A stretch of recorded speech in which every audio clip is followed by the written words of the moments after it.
So what I'm going to be doing today is I'm going to be teaching Gotham the rules of playing with the ball. Gotham is a dog that has extreme ball drive. It's the kind of drive that he could actually hurt you by accident while he's trying to get the ball, because he's that crazy and that intense about playing with the ball, which is really what we want in our police canine prospects and also in our sport prospects. So I really want to be able to use the ball with Gotham for more than just something for him to hunt and play with. I want to be able to actually use it in the training.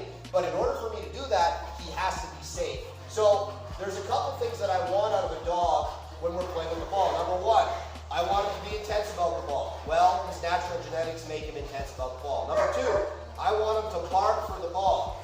So he needs to learn to bark for the ball. Number three, I want him to bite the ball when I tell him to bite the ball. And I want him to fight for the ball when I tell him to fight for the ball. And then the last thing, he must let go of the ball and wait for my permission to bite it again. So you see here, I've tied Gotham to a post, and he's on a flat agitation collar that he can pull into safely. You can also do this with a harness, but I find the line on the harness gets tangled under the dog, so I prefer to use something like this. So we're going to get started, and the first thing you're going to see me really work with is just getting the dog to bark for the ball.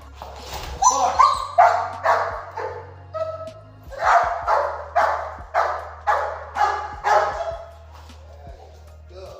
So you can see there, he already barks at the ball, and it's the frustration of being held back, tied against the post. He's barking naturally for the ball, which is good.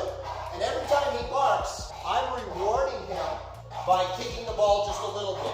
You can also see I have a line attached to him. What that can do is it allows me to maintain pressure on the ball so he doesn't get super chewy with it, he doesn't drop it, and it builds his possession of the ball. The other thing I want from him, when he has the ball, I want him to bring it to me. So I'll step away, encourage him, have him, good boy. And what you can see he does is he slams the ball into me. I've already done a few sessions so he knows to bring the ball to me. But you got to be careful because he'll slam the ball into you. He'll start chewing on the ball. Ball will come out of his mouth and he'll grab you by accident trying to get the ball. The other thing I want to do is I want to teach him a calm hold. So you'll see I put my hand under his chin. I'll pet his head. I want to remove conflict between me and him with the ball. Now, the other thing that I want from him is I want him to down when I tell him to down. And you can see when he's down, he still gets to hold the ball, and I still make a little bit of pressure on the ball to encourage him to hold on to it. The reason that I want him to lie down with the ball in his mouth is because when I out a dog that has this level of intensity on the ball, I want him always to lie down.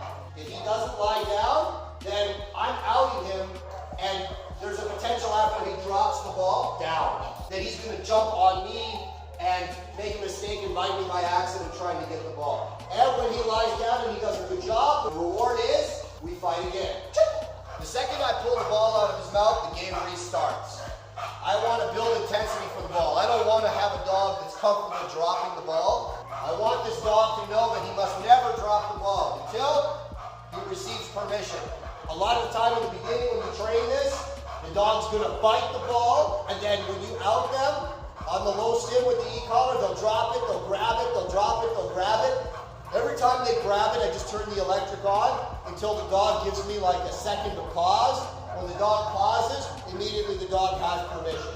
And again, you can see I'm not really worrying if he does a perfect down. I just want him to understand he has to lie down, but not necessarily let go of the ball. If I make him lie down and let go of the ball, guess what? Every time he hits the ground, he's just going to automatically let go, which isn't something I necessarily need. So a lot of people, they out the dog, and then they kind of try to hide the ball or rip it away from the dog. I always say, no, it's right there. You can get it if you want, but there's a consequence if you don't wait for me. Yeah, good job. And the other thing that you'll see is I don't like to fall into patterns when I'm doing this. I want the dog to not necessarily think that just because I'm making you lie down, you're going to have to let go. So this is the beginning. This is how I teach the